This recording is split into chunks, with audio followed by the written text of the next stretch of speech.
Hello everyone and welcome to this latest webinar from Omdia. Today's topic is organisational myopia. It's time to change the way we work. Our webinar is co-sponsored by Omdia and our partners Verizon. My name's Tim Banting. I'm the practice leader at Omdia for Enterprise IT in the digital workspace. And I'd like to thank everyone for joining us today. In this webinar today, you'll see the results of a recent survey that we carried out, Omdia and Verizon, and it was a survey of about 1,128 global business decision makers. As part of that survey, we also included IT decision makers and employees. Part of the research was really to understand what people's strategic goals were and what their investment priorities were, and also to learn from the challenges that they face and the impact on both the employee experience and the customer experience. Before we begin though, I'd just like to go over a couple of housekeeping items. At the bottom of your audience console, there's different application widgets that you can use. Please make sure that you play with those and check those out during the webinar. And a copy of today's slide deck and other resources are available in the resource list widgets button. And if you have any questions during the webinar, please feel free to submit them as we go along. There's a Q&A widget that you can use located in the left-hand side of your screen. All of those questions will be captured, and if we don't get a chance to answer you, we're likely to follow up via email. Just a reminder that an on-demand version of the webinar will also be available approximately 24 hours after this live webinar, and that can be accessed using the same link that was sent out to you earlier. And then finally, if you do encounter any technical difficulties at all, please just click on the help widget and you'll find some answers to common questions. Okay, so without further ado, I'd like to introduce friend and colleague William Gordy, or Will Gordy. You're the Director for Workplace and Customer Experience at Verizon. Welcome to you. Perhaps you can tell us a little bit more about your role at Verizon and what it is that you do. Sure, yeah, so it's like the title states, I focus on helping customers get better outcomes from their technology investments as it relates to workplace collaboration and customer experience. We've noticed over the last years there's kind of been a blurring of those two lines, right? And so not only learning from Verizon's own experience in supporting our customers and in developing our brand, but also helping large companies transform their experiences as well.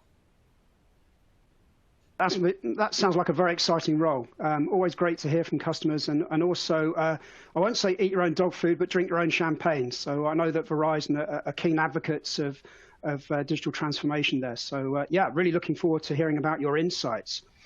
So let's dive straight in, shall we? What we've really been looking at is in March 2022, Omdia, we surveyed 1,128 global corporate management, IT decision makers, users, and also customer agents. And what we really wanted to do was understand their strategic goals for both the employee and customer experience.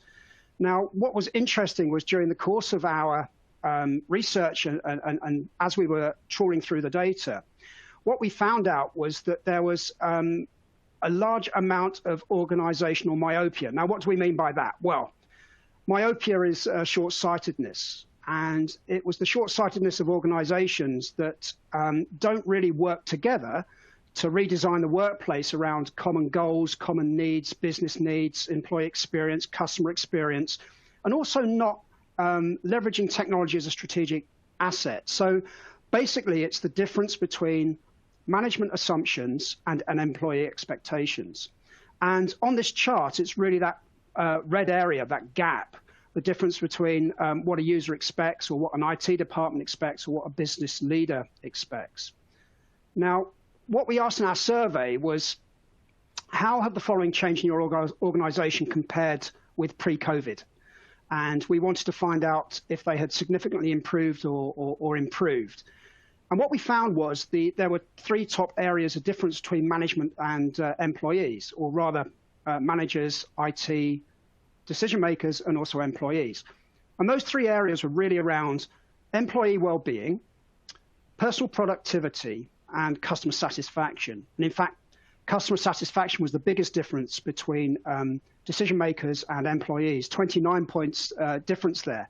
And in a couple of slides, we'll give you an idea why. And of course, Will, you'll be able to give us some insights from your experience that you've had talking to customers and as to what you're finding out in the real world there. And what we really felt was that the workplace needs redesigning and typically focused around employee and customer experiences. And of course, this takes a team approach because organizational myopia or short-sightedness really impacts the whole of an organization's success. Everyone's in it together.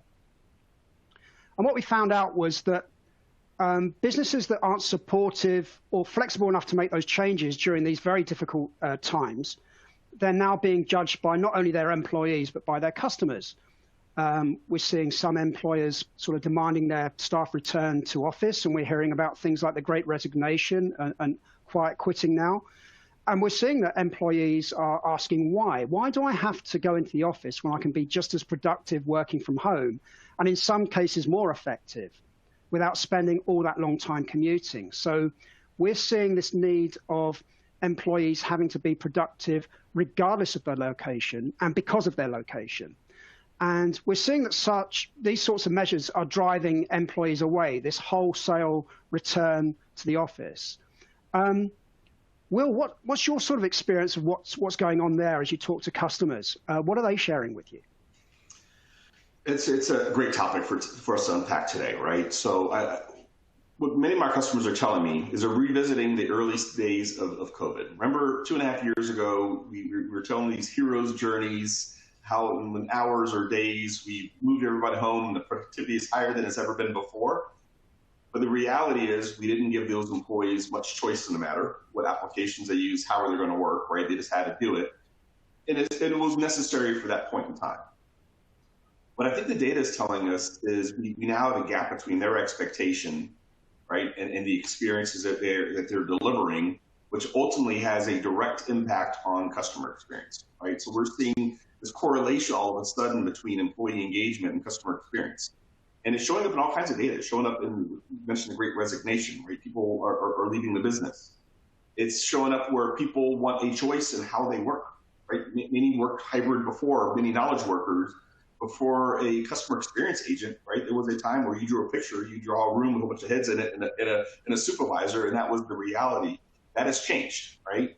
So I think we have an opportunity to focus a little bit more on employee engagement, kind of how it ties to not only employee experience, but customer experience. And I think we have a lot further to go on optimizing all those different work types, right? Whether it's remote work, hybrid work, or in office. I think we're on a journey, but we have much further to go. Yeah, absolutely, 100% there. And it's quite interesting. I mean, there was a huge business continuity was hugely affected as we sort of effectively moved out wholesale from offices to home or wherever we could get an internet connection. And I think we've seen this big societal shift towards, well, people want curbside pickups or people want to be able to order online. And we're seeing some very interesting developments, you know, like clothing stores all of a sudden having to move to an e-commerce type sort of experience. Employees, as you rightly say, we used to go into the office because that's where the resources and tools were. We had the best connectivity. We had the best sort of access to all that data. And IT departments, you know, they had to leap to all sorts of consumer apps before they could put in something in place to effectively allow people to communicate and collaborate. So it was a real wake-up call. And I almost feel that those 2 years have been a huge amount of learning experience there as we sort of realized that we can be effective regardless of our location. It almost feels like we don't need to, there'll be some point in time, Will, where we drop the phrase hybrid because it will just be work. So I'm hoping that those days are coming, coming soon. It just feels like in some cases, the office seems like a very strange place to have to commute to when you can be equally, in some cases, as productive from home. Of course, there's always that issue around frontline workers that were right at the thick of it during the pandemic. And of course, they need to have more of a mobile focus. And that's a sort of key area for Verizon, that focus on frontline workers and mobile. Is there anything there that you have to say about those sort of frontline workers and mobile workers? Well, I would argue that a customer experience agent is in a different way a frontline worker as well. But yes, there are absolutely mobile first use cases where we have an opportunity kind of simplify that experience. Maybe it's just me, Tim, but you know, when I want to collaborate with someone or engage with someone, I want it to be easy. I want it to be easy. I want it to be a click of a button and it just works. I don't want to think about it. I don't want to do 2 or 3 things, because otherwise I'm going to revert back to the way I did it before. And I think what the data shows here, right, is in some cases people are forced to do it a certain way. So I think the mobile first use cases will continue. I agree. I kind of hope the hybrid work term slowly goes away. It's 10 times better than us talking about return to work, because I didn't like that term. That was even worse, because I think many of us were working in different ways, right? So my expectations have changed, right? I have found other ways of interacting with my cohorts and building trust and relationships, right? Kind of in this blended environment. And I think we're going to learn from it, right? But I do think we need to pay attention to some of these trends, and we need to do a better job looking at this data, right? And realizing we need to listen more, solicit more feedback to validate our assumptions. Definitely. I think one of the areas that you highlighted there was perhaps this recognition that there's different work styles.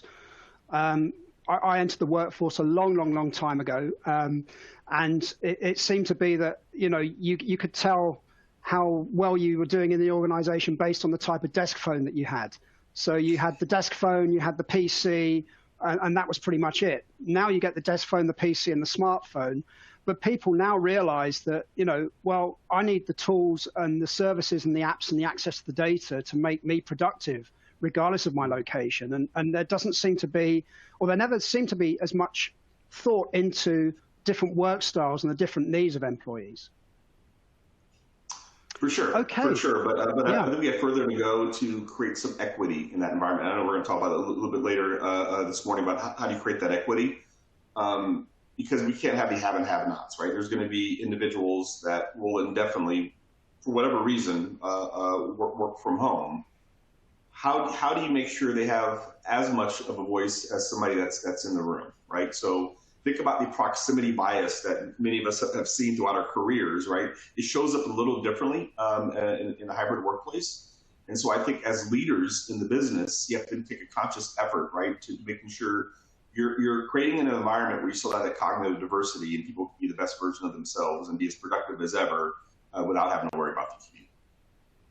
Definitely. I also think that maybe there's a different approach to measuring productivity and measuring by output rather than the amount of time you spent sat at a desk. And previously, it just used to be managers sort of going out and looking across the, you know, the savannah, the plains of the office queues to see that everyone was at their desks. And maybe that's sort of going away a bit more now. And maybe we're looking at more results-orientated management, which can only be a good thing, I think.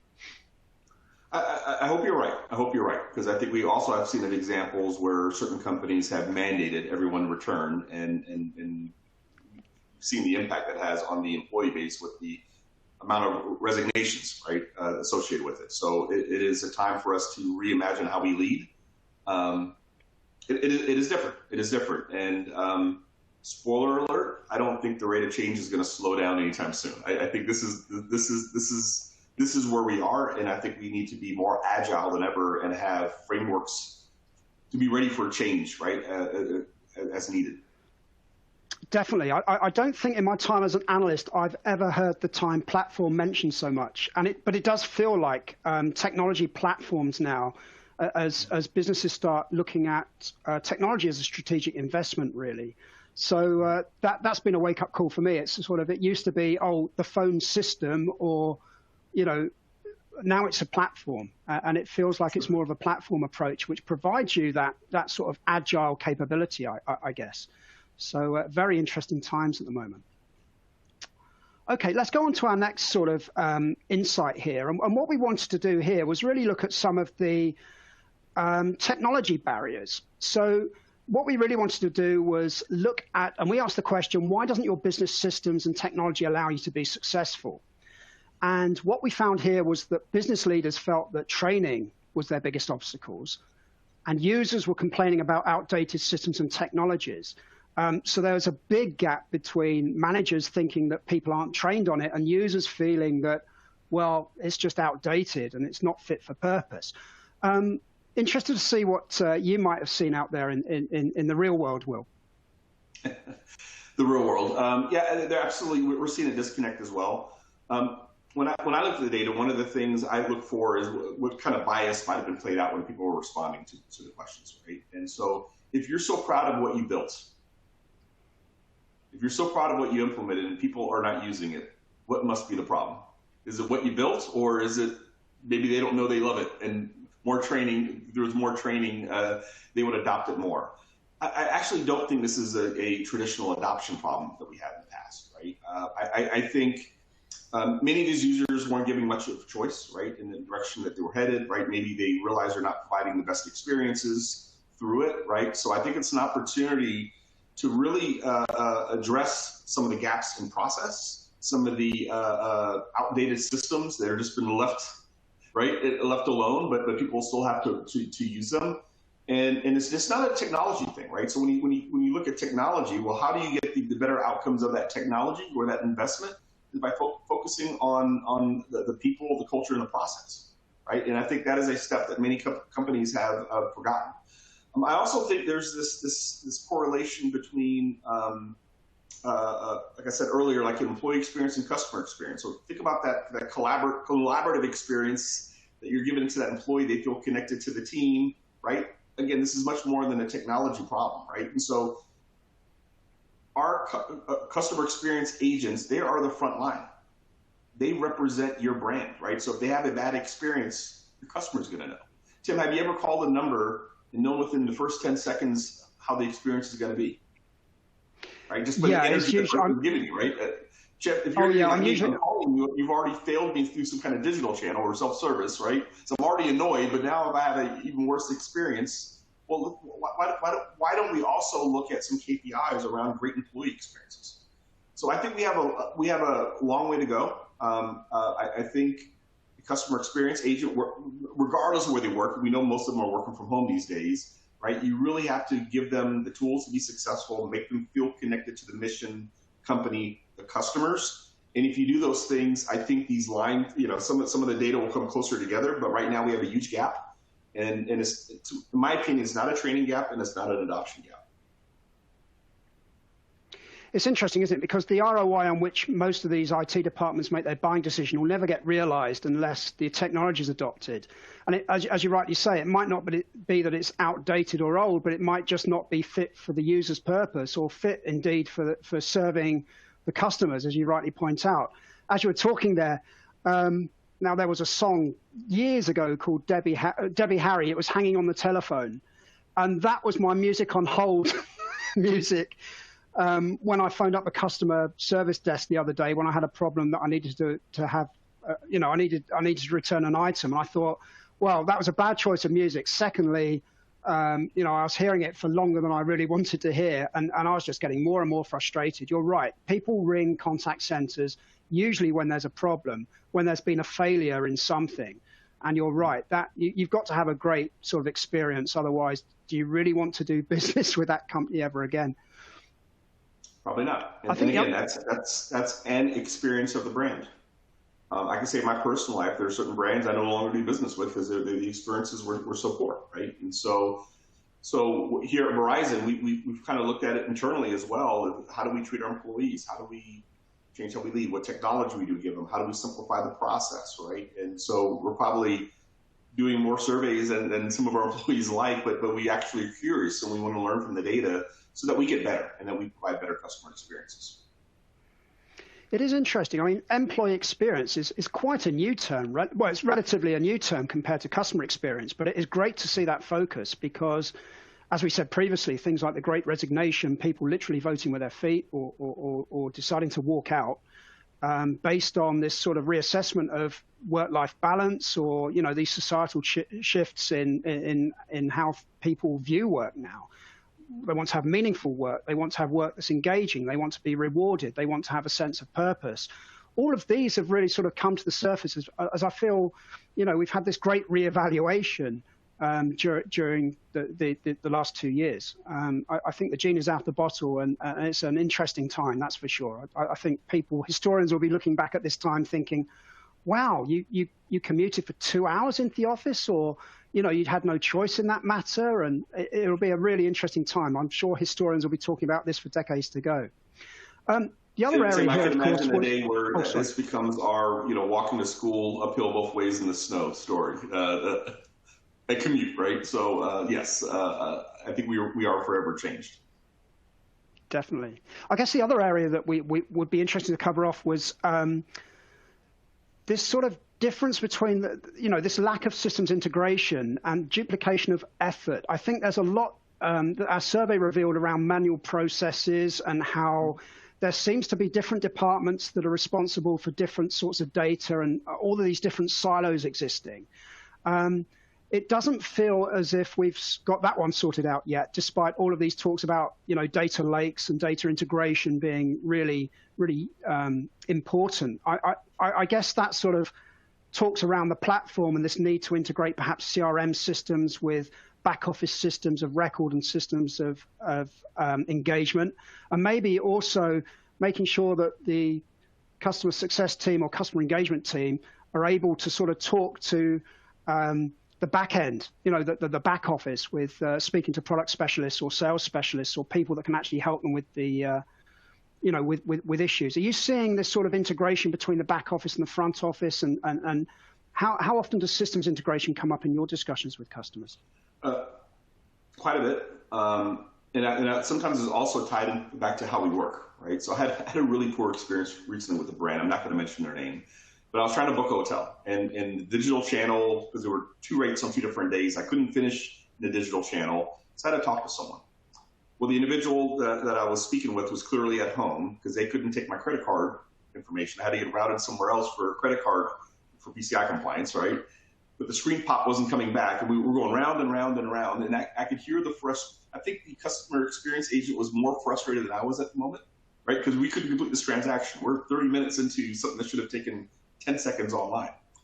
So I think it's a problem. I also think, depending on what type of call it is, right, the back of the house, right, if you have a specific technical question for a customer, right, if you don't have a way to collaborate with somebody very quickly, whether it's through some kind of chat channel or something else, right, you're on the phone, right, and those seconds feel like minutes. And I think we have a long way to go. But I really think we have an opportunity to reimagine what we've always done. And there's many things that we've invested in the past that served us well for years. Now it's time to move on. And that is extremely hard for many IT organizations to get to that point, right? This served us well. We need to build for the future. How do we take the best of what we have today and take the friction out of the process? And I would say the vast majority of my customers and prospects are still somewhere on the journey when it comes to that. It's interesting, isn't it? I mean, we've got accounting departments that sort of look at return on investment, but it's also almost like return on value. It's sort of, if you're investing in a dead-end technology, that's really a sunk cost. It's not providing a value. It's not providing any value. It's not providing you with anything. The amount of ridiculous gadgets I've bought that I regret with buyer's remorse and realize that's a sunk cost when maybe I should have looked more at what my needs are rather than, rather than a knee-jerk reaction there. Just a reminder to our audience, of course, please get those questions into us. Please feel free to use the Q&A widget in your console. Some great insights there, Will. Let's look into our next section on IT departments. And this was quite shocking to me, really, because what we're looking at here is, well, we're fundamentally asking the questions, are IT departments best placed to understand the needs of their business? And we sort of said the ROI on which you make a buying decision will never get realized unless it meets the needs of the business. Now, here we found, there's 2 different sort of areas here. You've got the communications and collaboration bar on the left in purple, and then you've got the lighter purple. I'm no good with colors. On the right-hand side of that sort of area there that looks at contact centers, they're quite similar. 40% of the time, IT departments make a unilateral buying decision in communications and collaboration. 37% of the time, unilateral buying decision in contact center. That's quite incredible to me. I just find that amazing that there's only there's only about 28% of organizations here, or rather 25% of organizations here that have a collaborative input into the buying decision. So 40 versus 25%, unilateral versus more of a collaboration sort of debate or discussion with IT. What are you seeing out there, Will? Is this sort of, are you seeing that? Are buying centers coming together more, or did this sort of shock you? I think the decision-making process has gotten exponentially more difficult as more stakeholders are now responsible for these experiences, right? So when you meet with someone, who really owns customer experience these days? Right? There was one point in my career where there was one person, I can tell you by title who that was, right?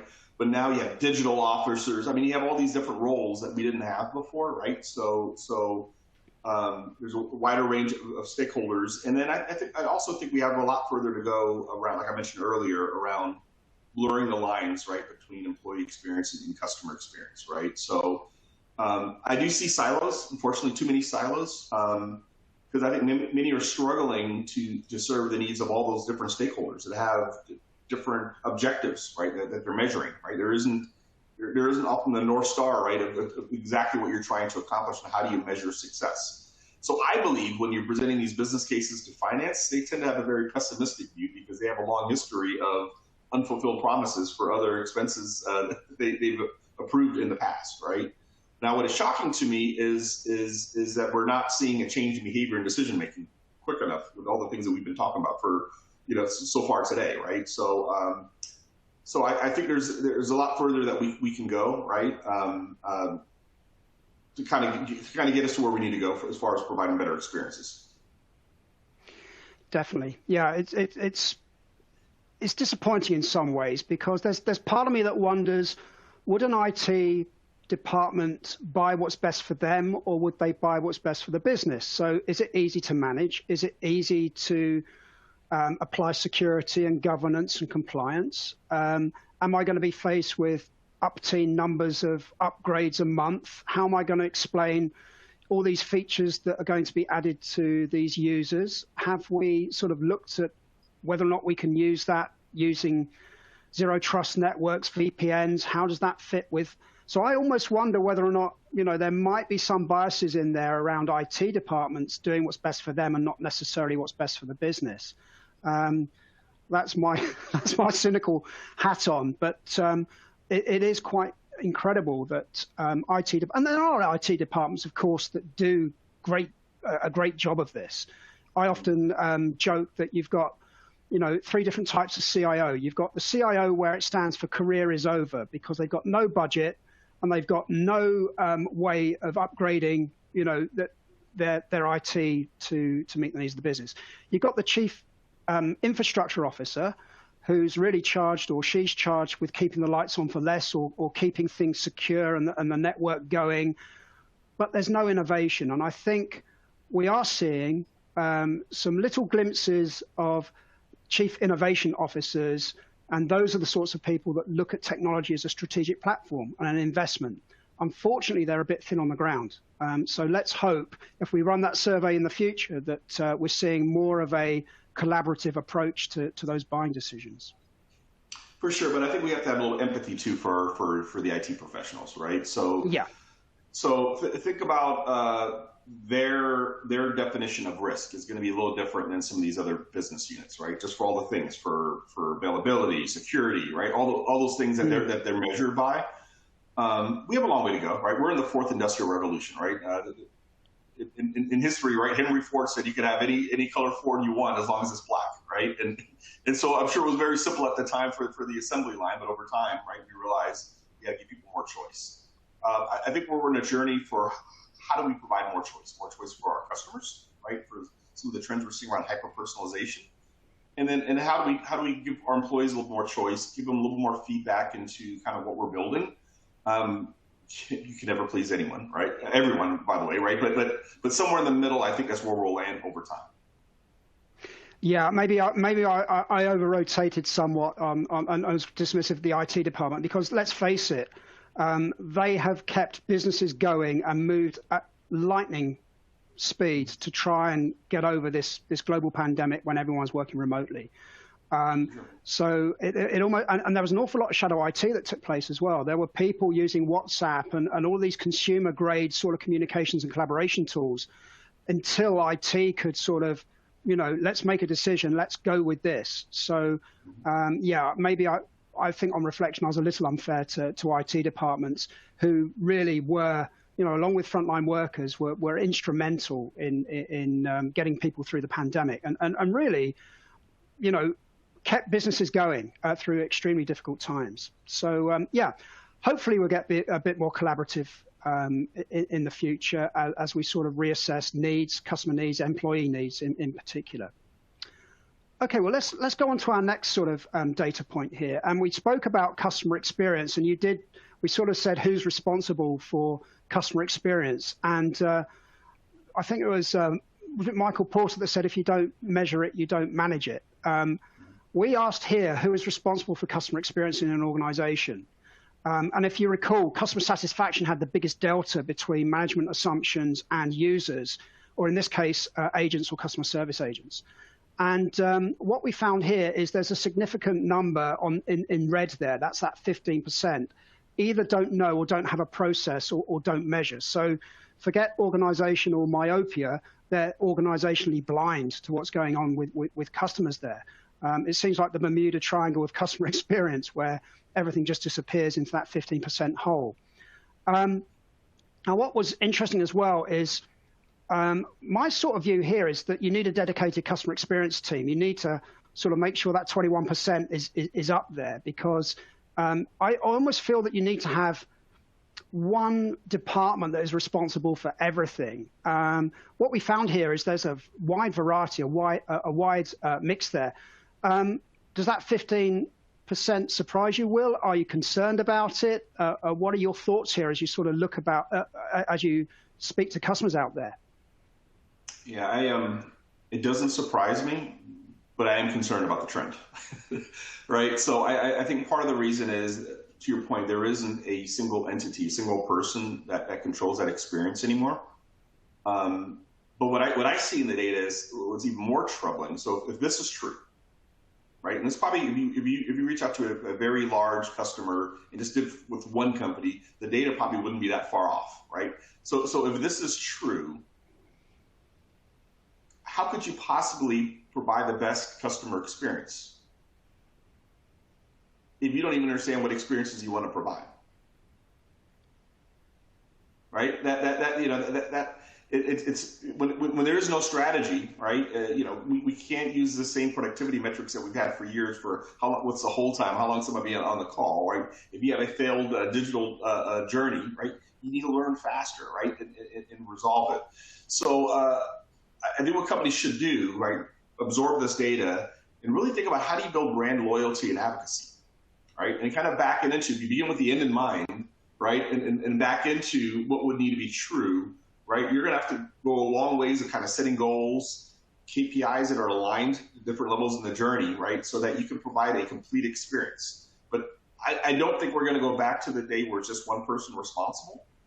But what is important is to get the stakeholders together, right, and it's just kind of reimagine kind of what good looks like. And it's going to be an iterative process, right, constantly working to get better and better over time. But yeah, this is something that we should, this is a slide that should kind of jump off the page for anyone reading this, right, of, oh my goodness, right, we have some work to do.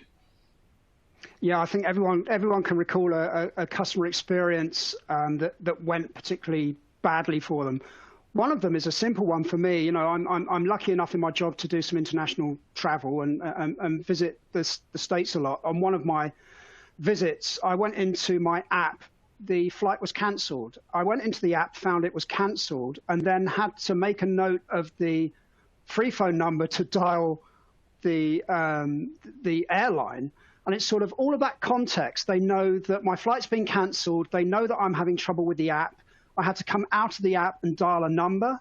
It just felt like all it did was wind me up even more. So I was even more angry when I dialed the number. But you're right. I think there needs to be a lot more thought into customer journey mapping. And as you rightly say, typically if you have an issue or a problem, the first thing that you'll do is search online. You'll type something into Google.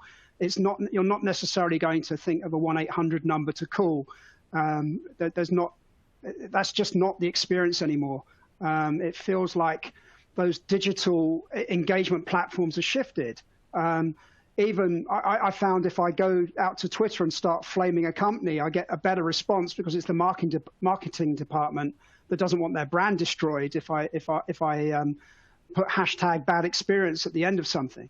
So you're right. I think there may be a multiple of customer experience departments, but they need to have some joined up thinking in that customer journey. And maybe it's not appropriate for everyone to be in a dedicated customer experience team. It's just that 15% that was quite shocking, I think.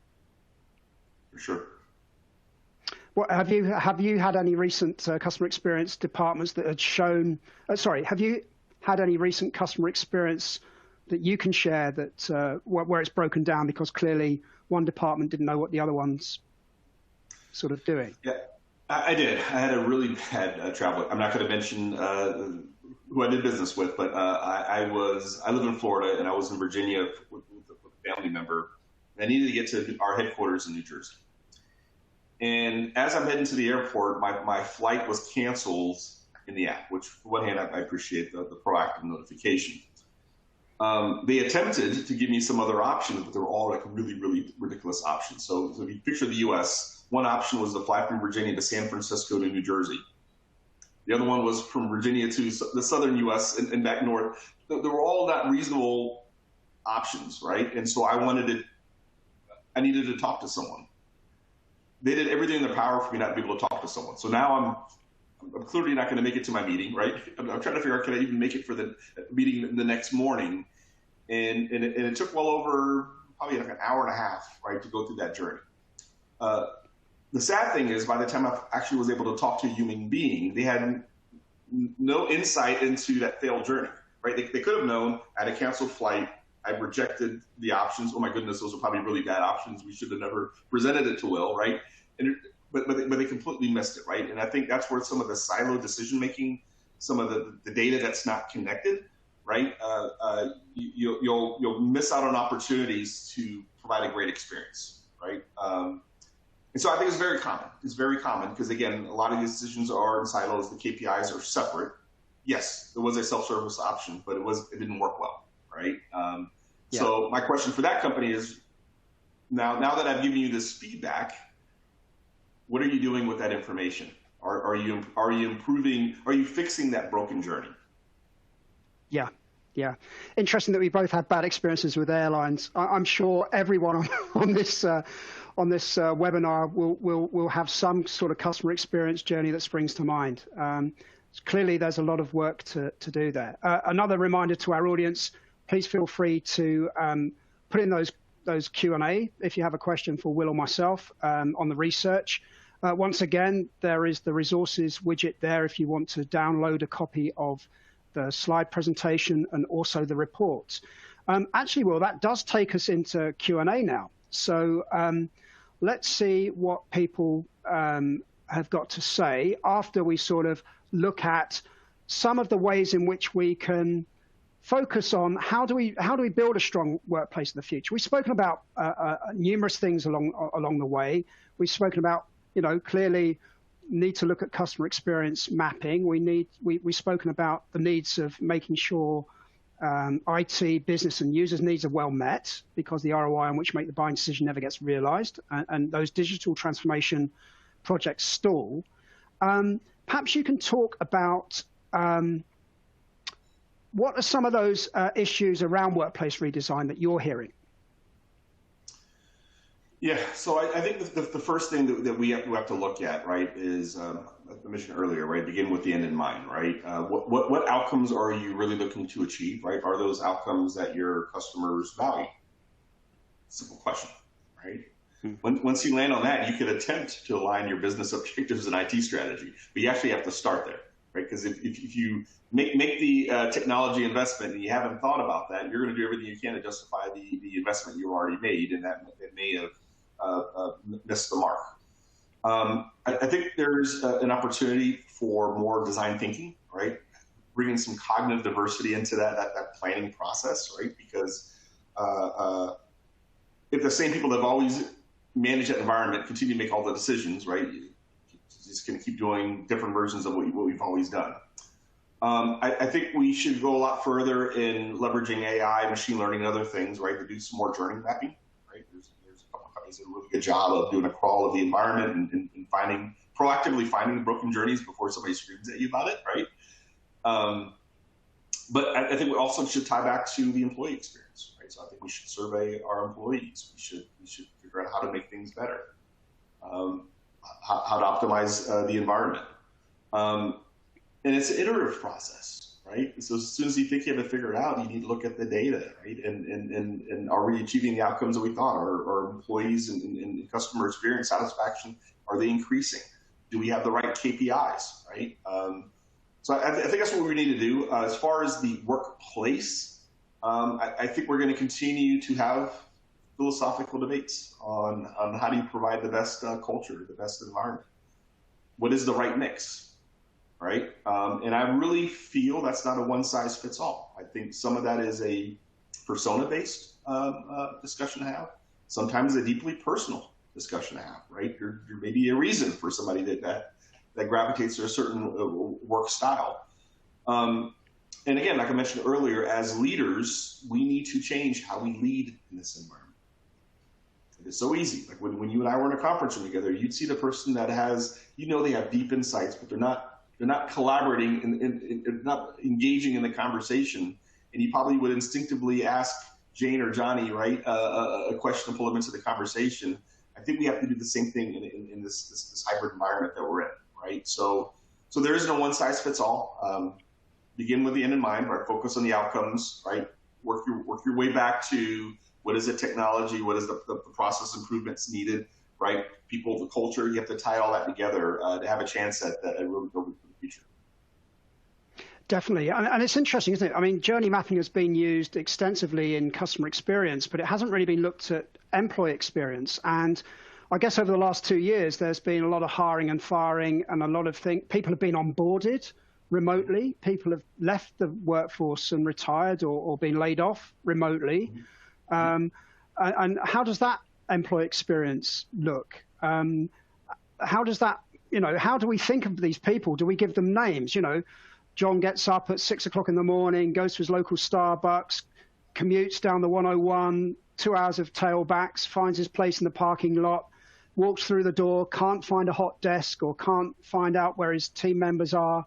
His manager, Jane, is sort of at home. He's got a one-to-one meeting.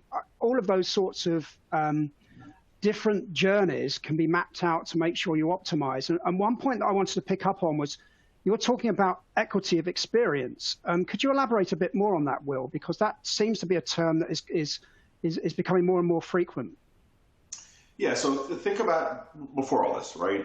There was always some proximity bias, right? There's also the fear of missing out, right? And so big executive, is in your office today. Everyone came in the office. Everybody wanted to be seen, right? I think when you look at a hybrid worker or complete work from home worker, right? If they have bad broadband experience, for instance, right? People will look at them differently. Like if you can't collaborate, we can't hear you, choppy one-way audio, whatever it is, right? So we at Verizon are putting some technologies in place, leveraging wireless assets that we have. It's taking that off the table, right? So you're not competing with your children and Netflix or whatever they're doing on your home network, right? That is something that we're really considering for particularly customer experience agents who may or may not have the best broadband experience in some regions, right? It's the debate on the appropriate use of video, right? I hear about video fatigue or meeting fatigue, right? That is a real thing. I have learned to empower I typically want my leaders to be on video with me. I'm almost always on video, but they're empowered. If they're not having a very friendly video day, that is okay, right? If you had a really rough morning, that is okay.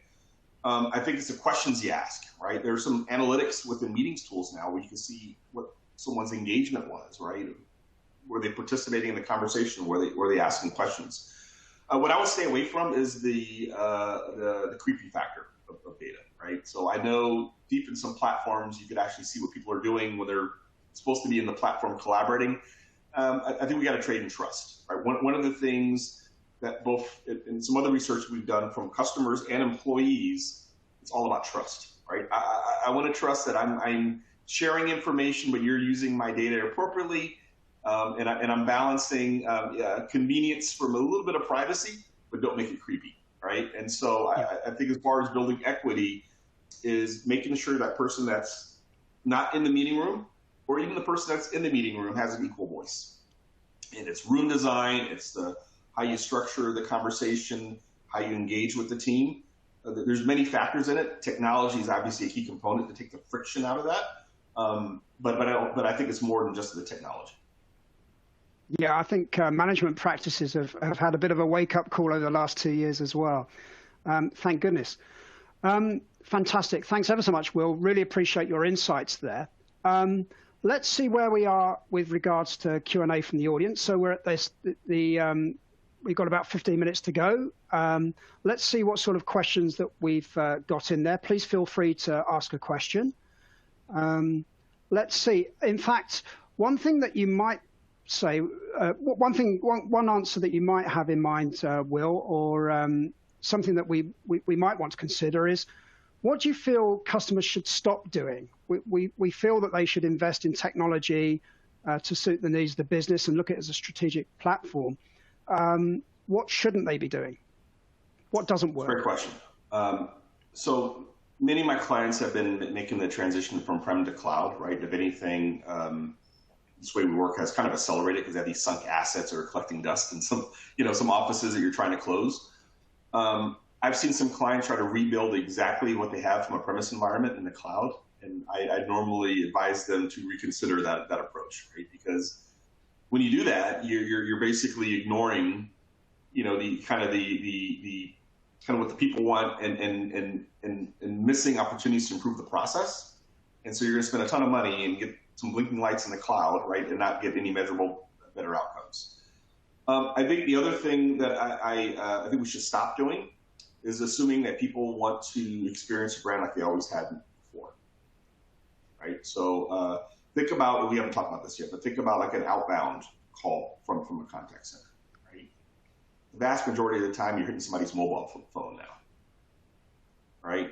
And so I'm having conversations, or we're having conversations with customers around branded calling, so that that's your physician's office actually calling you, you're more likely to answer. Tim, you're probably better than me, but if I don't recognize the number, I don't answer, right? So I think what we should stop doing is making significant technology investments without having a plan, without making sure they're going to deliver measurable outcomes. And I think through that is everything we've talked about on this call so far, right? Is kind of how you map that journey and then learn from that journey, the experiences you're providing, and improve upon. Fantastic, thank you. Please feel free, if anyone else wants to ask a question, please put it into the Q&A tab there as well. Will, are you seeing anything different in terms of industries? Is retail that has predominantly got more frontline workers, are they any different from, say, finance? Is there anything there that you're seeing different? Have people in different industries got different needs? Have people got more have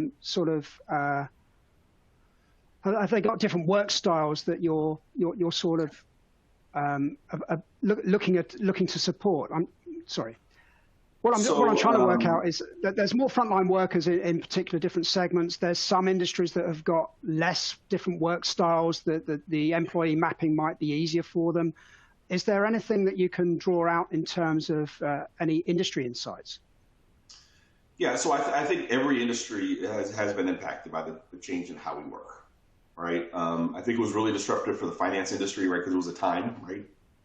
Not so distant past, right, where you actually went into a branch and you communicated with someone, right? Where that's almost completely digital now, right? Same thing for retail. Think about the curbside pickup, right? There was very little of that before. I have my groceries delivered to my front door, right? I'm not as patient as I used to be in a retail environment, right? Manufacturing, right? I see manufacturing, not just for customer experience, just in general, right? Going a little further around machine learning and implementation of AI, right? Going back to retail, right? For some of the digital first things, so room for improvement. I don't know if I like what I'm seeing from certain brands around how they're using chat capabilities, right? I see some of them not being very upfront that you're actually chatting with a bot and not a human being. They try to make it seem like there's a picture of a person, and like 4 or 5 questions in it, you're having a conversation to nowhere, right? And it's very difficult to kind of engage with a live person chat. I would say that's one of those things I probably should mention earlier that we should stop doing. But those are some of the different trends that I'm seeing. Healthcare, right? Healthcare, geez, right? To think about how for most of our lives, we went in to see a physician and or into a hospital. Now with telehealth, think about that. That's actually a customer experience application as well, right? Where my mother is using her iPhone for a wellness visit, right? Think about the things that would need to be true for that to be great experience for her, right? So I think they're all going through it. For retail, I think that's probably where I'm seeing the most disruption. Healthcare is where I'm seeing the biggest impact to my day-to-day life, right? But finance, manufacturing, they're all impacted in some way. What are you seeing? Are you seeing the same thing from an analyst perspective? Yes, there are. There's certainly some applications, especially around telehealth. That seems to be a big one. Retail is an interesting one, really. I remember years ago we looked at these wonderful digital mirrors where you could overlay different images. Basically, I just want to go to a shop and have it in my size. And if I haven't got it in my size, I want to be able to at least have it ordered so the next day it's brought into the shop or it's delivered to my home. So there's an awful lot of focus on the sort of delivery experience, the return experience, which is great because obviously retailers are competing with the likes of Amazon and others. One thing that I am finding interesting is perhaps more of this idea of collaborating and communicating across the digital supply chain. So between partners, customers, suppliers, contingency workers, temporary staff. I think the move to the cloud, and as we start reimagining these customer experiences and employee experiences, we're able to sort of bring everyone together so they are an extension of a big organization, as opposed to, oh, well, that's a partner or that's a supplier or that's a manufacturer. It's interesting to see that there's some thought given to intercompany collaboration and communications as well. Well, that's a great point. And think about the lessons learned from several brands, right? Due to all the supply chain issues that you just mentioned, right? There's certain that just may never recover, right, for not getting it right. And there's other companies that thrived in that environment because they're very collaborative. There was a way to share the data, right? Make decisions quicker before it impacted you, right? And particularly in the car industry, the automobile industry, right? There's some that have gone really, really well, and some that are really still really struggling 2+ years later. Absolutely, yeah. It's certainly been a wake-up call, and I think there are those that have survived, and there's those that have thrived, and it'll be interesting to see how many of those sort of invested in technology and the people and the processes, because as you rightly pointed out earlier on, it's not just technology, it's the people, the processes, and the technology all coming together. And of course, the right partner, because no one can really deliver this on their own. You need to have the right partner to be able to deliver this, to work with an IT department, to work in consultancy with the needs of the business, potentially working with users. So I shouldn't underestimate the work that's on the heavy shoulders of the likes of yourselves and the likes of Verizon, because clearly, selecting the right partner is of prime importance here. So it's extremely important, right? Because the right partner may have real world experiences, lessons learned, things they wouldn't do again, right? Rather than you having to learn it all on your own, right? So I am a big believer in having cognitive diversity in every major decision that you make. Fantastic. Great. Well, we're coming up to the top of the hour. We've taken some questions here. As a reminder that this will be made available and the resources made available 24 hours after this recording. Will, thanks ever so much. It's been a delight speaking with you. Thank you very much indeed for sharing your insights. Thoroughly enjoyed that. I think that is sort of us concluding our session here. Yep, a very warm welcome. Sorry, a very warm thank you and thanks ever so much for being with us. That concludes our session for today. Thanks once again, Will.